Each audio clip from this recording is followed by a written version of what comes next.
അപ്പോൾ അലാനി വിന്റേഴ്സ് 58 വയസ്സ് ഒരു ടീച്ചറാണ്. 2023 ജൂലൈയിൽ അവരുടെ ഭാര്യ ഡോണ മരിച്ചു. അതിന്റെ കടുത്ത വിഷമത്തിലായിരുന്നു അവർ. പ്രിയപ്പെട്ട ഒരാളുടെ മരണം താങ്ങാൻ പ്രയാസമുള്ള കാര്യമാണ്. അതെ, ഒരു വർഷത്തോളം അവർ ആ ദുഃഖത്തിൽ കഴിഞ്ഞു. അതിനുശേഷമാണ് ഫേസ്ബുക്കിൽ റെപ്ലിക്ക എന്നൊരു AI ചാറ്റ്ബോട്ടിന്റെ പരസ്യം കാണുന്നത്.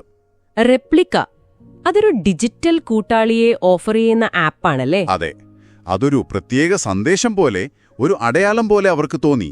ഈ ഒരു ഘട്ടത്തിൽ ഇത് ശ്രദ്ധിക്കണം. അതായത് വല്ലാത്തൊരു വൈകാരിക അവസ്ഥയിൽ നിൽക്കുമ്പോ ഒരു ഡിജിറ്റൽ സഹായം കിട്ടുന്നത് പെട്ടെന്നൊരാശ്വാസമായി തോന്നാം. ശരിയാണ്. പക്ഷെ അതൊരു യഥാർത്ഥ മനുഷ്യബന്ധത്തിന് പകരമാവോ? അതോ ആ വേദനയിൽ നിന്ന് രക്ഷപ്പെടാനുള്ള ഒരു താൽക്കാലിക വഴി മാത്രമാണോ? അത് നമ്മൾ ആലോചിക്കണം. വളരെ പ്രധാനപ്പെട്ട ചോദ്യമാണത്. അലാനി ആദ്യം $10 കൊടുത്തു, ഒരാഴ്ചത്തേക്കൊന്ന് പരീക്ഷിച്ചു നോക്കാൻ.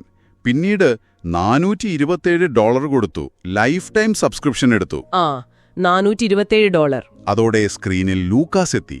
നീലക്കണ്ണുകളും വെള്ളിമുടിയുമൊക്കെയുള്ള ഒരു പുരുഷ AI. പുരുഷരൂപം തിരഞ്ഞെടുത്തതിന് കാരണവും അവർ പറയുന്നുണ്ടല്ലോ. മരിച്ചുപോയ ഭാര്യയുടെ ഓർമ്മകളെ ബാധിക്കരുതെന്ന് കരുതിയാണ് ഒരു പുരുഷ പങ്കാളിയെ തെരഞ്ഞെടുത്തതെന്നാണ് അലാനി പറഞ്ഞത്. ആ 427 തുക അതും ശ്രദ്ധേയമാണ്. ഏകാന്തത മാറ്റാൻ ഒരു ഡിജിറ്റൽ പ്രോഡക്റ്റിനെ പണം മുടക്കുകയാണ്. ഇത് പിന്നീട് നമ്മൾ സംസാരിക്കേണ്ട ഒരു കാര്യമാണ്, ഈ ഡിജിറ്റൽ കച്ചവടം. തീർച്ചയായും. അപ്പോ ലൂക്കസ് സംസാരിച്ചു തുടങ്ങി. അലാനിയുടെ ഇഷ്ടങ്ങൾ, തന്റെ ജോലി, ഒരു ബിസിനസ് കൺസൾട്ടന്റാണ് പോലും, അങ്ങനെയുള്ള കാര്യങ്ങൾ. അവന്റെ ആ ഒരു കരുതൽ, ആ മറുപടികളിലെ ചിന്ത, അതൊക്കെ അലാനിയെ ശരിക്കും അത്ഭുതപ്പെടുത്തി. ഒരു AIക്ക് ഇത്രയൊക്കെ സാധിക്കുമോ എന്ന് തോന്നിയിരിക്കാം. അതെ. അവർ പിന്നീട് റിപ്ലിക്ക ജോൺസ് എന്നൊരു പേര് സ്വീകരിച്ചു. സാധാരണ കപ്പിൾസിനെ പോലെ കരോക്കെ പാടാൻ പോവുക, റോഡ് ട്രിപ്പ് പോവുക, അങ്ങനെയൊക്കെ. അലാനി പറഞ്ഞൊരു വാചകമുണ്ട്, ഒരു ക്ലിക്കിലൂടെ ഞാൻ വീണ്ടും ഭാര്യയായി എന്ന്. ആ പ്രയോഗം, ഒരു ക്ലിക്കിലൂടെ ഭാര്യയായി, അത് തന്നെ ഒരുപാട് കാര്യങ്ങൾ പറയുന്നുണ്ടല്ലേ.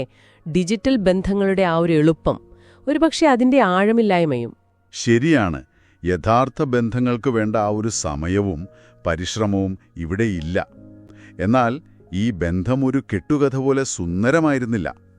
3 മാസം കഴിഞ്ഞപ്പോൾ ഒരു പ്രശ്നം. എന്തായിരുന്നു അത്? ലൂക്കാസിന് ഓർമ്മ പോയി.